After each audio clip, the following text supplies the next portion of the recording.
Hope you guys are doing well. Welcome back. So in this video, I'm going to show you that how you can customize your cards on Airtable Workspace. So let's start. So first of all, what we have to do, simply we need to open our workspace.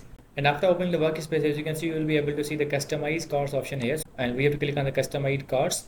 And after clicking on that, as you can see, you will be able to see the notes option here. If you want to show the notes in your card, you can also do that. If you don't want to show this, you have to disable this and the notes option will be removed here.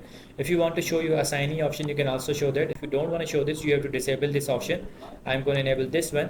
So as you can see, you will be able to see the status option here. If you want to show your status, you can also do that. If you want to disable this, you have to click on this and the status option will be removed. You can also arrange them in a series wise. For example, I want to drag this here and it will be here. If you want to drag this above, you can also do that. So in this way you can manage your cards and enable or disable. I hope you guys understand this video, that how you can manage your cards. So see you guys in the next video.